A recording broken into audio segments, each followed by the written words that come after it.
नमस्कार शिक्षणप्रेमी मित्रांनो, मी डॉक्टर रमेश चौधरी. शिक्षण सखा या यूट्यूब चॅनलवर आपलं हार्दिक स्वागत. एक महत्त्वपूर्ण शासन निर्णय आहे.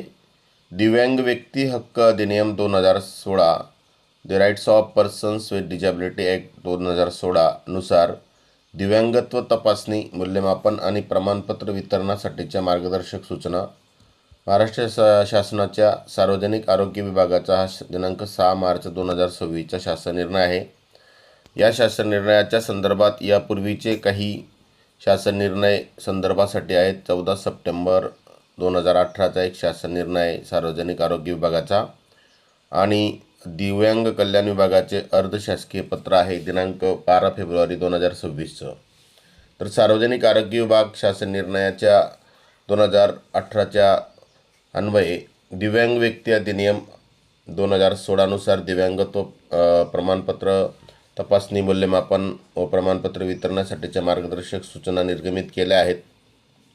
दिव्यांग प्रमाणपत्राच्या आधारे शासकीय नोकरी मिळवणाऱ्या काही अधिकारी आणि कर्मचारी यांच्याबाबत दिव्यांग कल्याण विभागास तक्रारी प्राप्त होत असून सदर तक्रारीच्या अनुषंगाने दिव्यांग कल्याण विभागाने दिनांक 9/10/2025 रोजीच्या शासन निर्णयान्वये दिव्यांगत्व प्रमाणपत्राच्या आधारे शासकीय योजनांचा लाभ घेणारे सर्व अधिकारी आणि कर्मचारी यांचे दिव्यांगत्व व दिव्यांगत्व प्रमाणपत्राची पुनर्पडताळणी करण्याबाबत सूचना निर्गमित करण्यात आल्या आहेत. नियुक्ती प्राधिकारी आणि उच्च शिक्षण संस्थांमार्फत दिव्यांगत्व प्रमाणपत्र पडताळणीसाठी शासनाने संदर्भी अपीलीय मंडळे यांना कारवाई करण्याबाबत सूचित केले आहे. त्यासाठी उक्त शासन निर्णयामध्ये सुधारणा करण्याची बाब शासनाच्या विचाराधीन होती.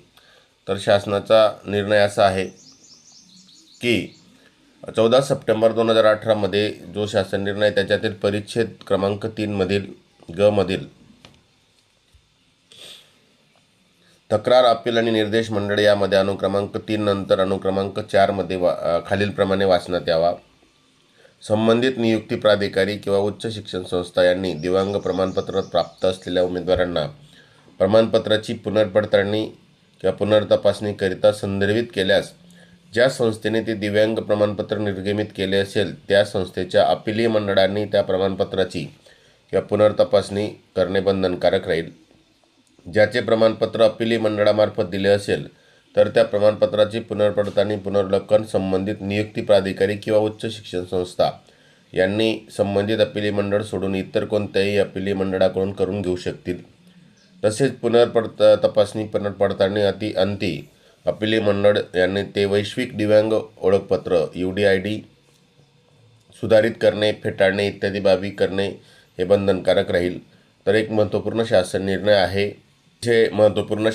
आहे.